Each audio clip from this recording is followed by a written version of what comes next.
find it really difficult to gel with a new partner, or maybe you've been given a new player to play with in a tournament and you don't know how to get on the same page? Now I'm going to give you 3 tips on how you can be firing on all cylinders as a pair as quickly as possible. And at the end of the video, we're also going to tell you when you know you need to change partners. Tip number 1 is build great chemistry.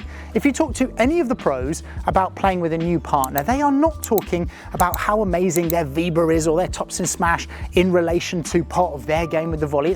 Yes, games need to be compatible, but the pros are always talking about their relationship with the partner, how well they get on, are they on the same page, their chemistry. And so if you want to build good chemistry, you can't just turn up on court, start playing a match without having communicated with your partner. And it can be something really simple. Grab a coffee for 10 minutes before your game and find out more about them. You can talk about things on court, whether they like to be really competitive and aggressive and intense, or do they prefer a more calm approach, understanding their needs. And it can even be things about how their day's gone. You just need to get on the same page. You need to make them feel comfortable about playing with you, and you feel comfortable about playing with them. And this starts from communicating. So that is the best way to build good chemistry.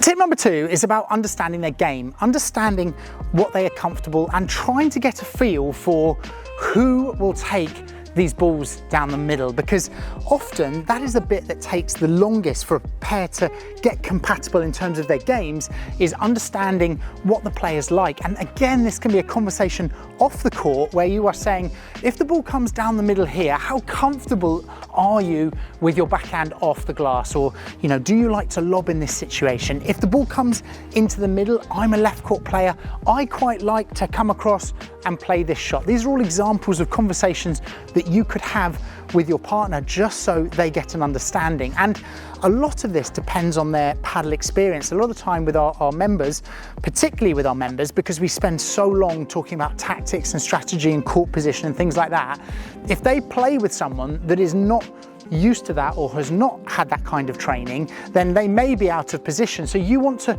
really be clear. If the ball is coming down that middle, you want to say, right, I'm going to come across and play this. I feel really comfortable in doing so, and I'm going to play that ball back into the corner. Yeah, these type of conversations, again, can be had off court, but also they can be had at the start of the match. Once you start playing and you might lob there and the ball goes into that position and you both look at each other and neither of you hit it, that will be a time to say, oh, okay, if you're more comfortable, I'm happy to take that ball, or I like to play a Chiquita off that ball, just so you know that I will move in. And particularly with the return of serve, for example, some players find they are much more consistent hitting a certain type of shot. You might say, I'm really comfortable lobbing from a down the line serve, just so you know, just so you are prepared that that may happen. And so this is almost building a game compatibility, is understanding what your partner, likes to do, and also what you like to do, so that you can implement it on the court. Game compatibility builds up over time as well, and this will be something that once you play your first match, you will have a little bit of a better understanding what they like and what they don't like, and then the second match even more and more and more. And this is why when players have played together for a long time, and a great example might be Martin Dineno and Stupa, for example, they don't have incredible weapons. I mean, yes, Stupa has an excellent smash, he's super fast, Martin Dineno has an amazing lob, but if you compare them to a Tapia Cuello or LeBron and Galan, for example, they don't have huge weapons, but their chemistry and their tactics and understanding of what they are doing as a partnership, in a way, is a weapon in itself. So this will build up over time. So don't worry if you play your first match with a new player and some of these balls go down the middle and you accidentally both leave it, or you accidentally both go for it. This will build up over time, but really try and draw attention to that. Have a conversation. Say to them, oh, okay, I thought I was going to take that, but if you're more comfortable, at least now I know. And that is a really important part of going quickly to being better as a pair, is understanding as a game what they like. This is actually something that we do with our members. When our members send in their videos of their games, we analyze, and we are obviously analyzing for them because they are the member, but they're often with a partner that maybe not a member. And so we will give them suggestions on where they should be moving and how they should be moving when it comes to the tactical side of the game. Now, obviously, we've got our tactical courses, which are very thorough. I think probably we've got about 40 videos on tactics, on how to implement tactics. But when they send in the videos, this is a major bit, and this is why video analysis for us and our members works so well, is that you send in that video and myself and the other coaches can give you feedback on how not only you can improve your game, but how you can actually improve as a pair. So I highly recommend that to sign up. We've got a 7-day free trial if you're not a member already.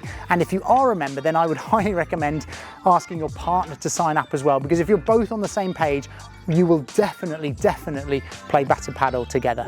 Tip number 3 is think about the emotional support that you offer to your partner. This is way more important than the physical. I am yet to play with a partner, or know any player in fact, who is intentionally making mistakes. So if your partner makes a mistake, they are not doing this on purpose. So you do not need to reprimand them. If anything, you just go over, support them, understand that they will feel like they're letting you down.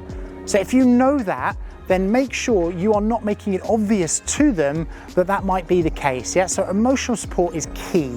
Providing emotional support can just be so easy. If your partner makes a mistake, you just go over, high five them, touch rackets, whatever you feel like you and your partner want to do, but just give them just a 1 or 2 words of positive, like next point, here we go, don't worry about it.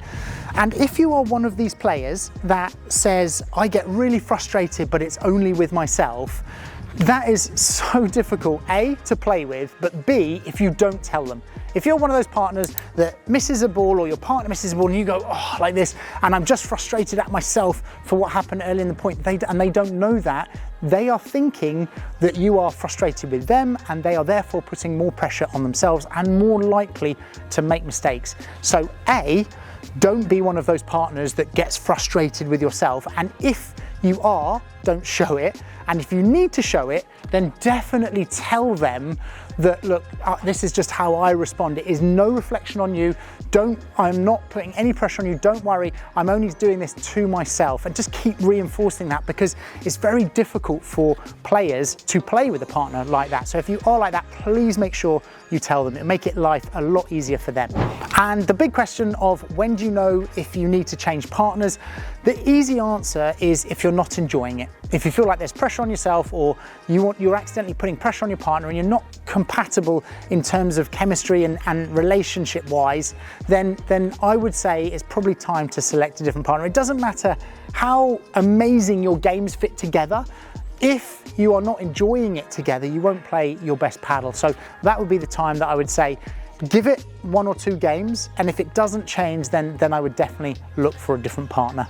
We've talked a lot about communication, and here it is key, right, to building good chemistry, both off the court and on the court. So here I'm going to put a video on the actual communication within a point, how you should be telling your partner on where they move on the court. And then up here, I'm going to put a link to thepadelschool.com where we have our membership, and you can send in your videos and you'll get a 7-day free trial. So you can just check it out, see all our courses. That'll give you access to everything.